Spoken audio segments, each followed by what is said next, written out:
Quoi? Quoi, Sandrine? Qu'est-ce qu'il y a?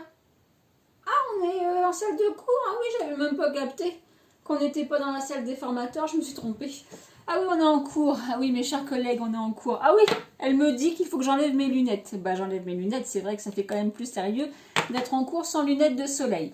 Alors, nous revoilà tous ensemble pour avec l'équipe Sapat, puisque je vous représente, mais c'est pas la peine, mais on va le faire quand même. Donc, nous avons Sandrine, moi et puis Laure et Hélène. Nous sommes donc l'équipe Sapat. Ah, Sandrine me dit qu'il faut que j'aille faire le thé. Bah écoute, pas de souci, de toute façon l'eau est déjà chaude, le thé est servi. Ah, Hélène me demande d'aller faire des photocopies. Pas de problème Hélène, je vais faire de la photocopie. Pas de problème, j'y vais. Ah Laure, c'est bon? Non, bah parfait, très bien. Tu t'occupes des A, je m'occupe des B? Parfait. Elle me dit qu'elle s'occupe des B. Pourquoi cette vidéo? Bah parce que là, j'ai pas arrêté de dire elle me dit que, je dis que, etc. Par l'intermédiaire de mes collègues Sapat qui me manquent énormément, ainsi que mes petits élèves qui nous manquent beaucoup à tous.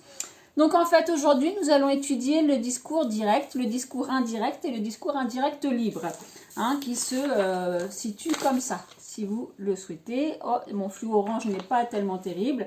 Donc si vous voulez, les collègues Sapat, vous restez en cours ou vous restez? Vous restez, très bien, ça ne me dérange pas. Au contraire, plus on est fou, plus on rit, mais je vais me permettre de vous déplacer quand même un petit peu. Voilà, comme ça j'aurai un petit peu plus de place. Alors, qu'est-ce que le discours direct, indirect et indirect libre? Alors, c'est un discours qu'on rencontre très principalement dans les romans, parce qu'au théâtre ou dans une poésie, dans un poème, c'est un petit peu plus délicat. Alors, c'est ce qu'on trouve dans les romans. Romans, je vous rappelle, qui fait partie des 3 genres littéraires. Les genres littéraires, rappelez-vous, ce sont le roman, le théâtre et la poésie. Alors, qu'est-ce que le discours direct? Le discours direct, c'est quand le narrateur, l'auteur, pardon, introduit directement les paroles du personnage dans le roman. On voit qu'il y a différents indices d'écriture. Il y a les guillemets, par exemple. Il y a, je vous ai préparé une petite fiche. Il y a les guillemets, il y a des verbes de parole qui sont, par exemple, dire, répondre, murmurer, tout ce qui se rapporte à la parole. Et nous avons aussi une ponctuation expressive. Donc, par exemple, nous avons le point d'exclamation qui va exprimer peut-être une colère, une surprise. Les points de suspension peut-être qui vont laisser un suspense, etc. Le point d'interrogation qui évidemment pose une question. Donc, le discours direct, il y a évidemment des indices d'écriture très faciles à relever.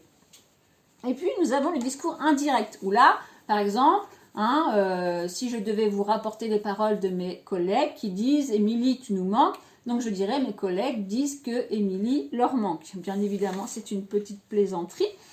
Donc, ce qui change avec le discours indirect par rapport au discours direct, c'est que les verbes deviennent des temps du passé, qu'il n'y a plus les guillemets et aussi qu'il y a l'apparition d'une subordonnée introduite par que.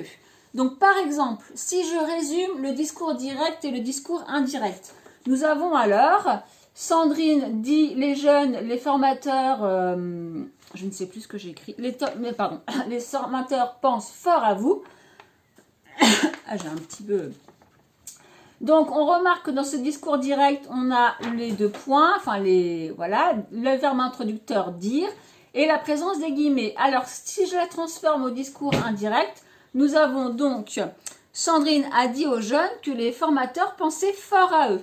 Donc, on remarque que le verbe devient un temps du passé, que les guillemets disparaissent et qu'on a bien la conjonction introduite, la subordonnée introduite par la conjonction que. D'accord? Donc, le discours direct et le discours indirect, c'est un sujet qui peut tomber le jour du rattrapage. Et puis, lors de l'étude d'un texte. Et puis, nous avons le discours indirect libre qui, celui-ci, est un petit peu plus difficile puisqu'il pioche dans chacun des discours pour se mettre dans le roman. En fait, le discours indirect libre, l'auteur traduit, met directement les pensées ou les paroles des personnages, mais sans mettre de guillemets, sans mettre de points d'exclamation, etc. C'est pour permettre une continuité de récit sans casser le récit lui-même. Donc, à travers le cours que je vais vous envoyer, je vous mettrai différents extraits qui illustrent le discours direct, le discours indirect libre. Donc bien entendu, je n'ai pas tout dit dans cette vidéo. Il y a d'autres indices que je mettrai dans le cours que je vous enverrai sur Classroom. En attendant, eh ben, écoutez, portez-vous bien.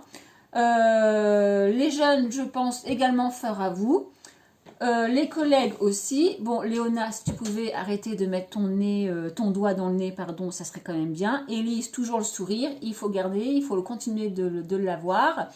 Et puis, je pense à tous les jeunes. Portez-vous bien. Peut-être qu'on se verra très vite. Je n'en sais rien. En tout cas, prenez soin de vous. Pardon. À très vite.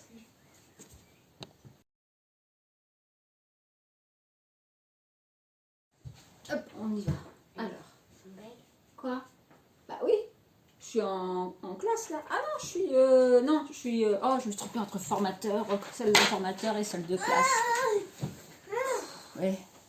C'est dur de travailler avec vous hein, quand même. Hein. La vache. Ça va Sandrine? Ouais. Qu'est-ce qu'il y a? Ah oui, merde, on n'est pas...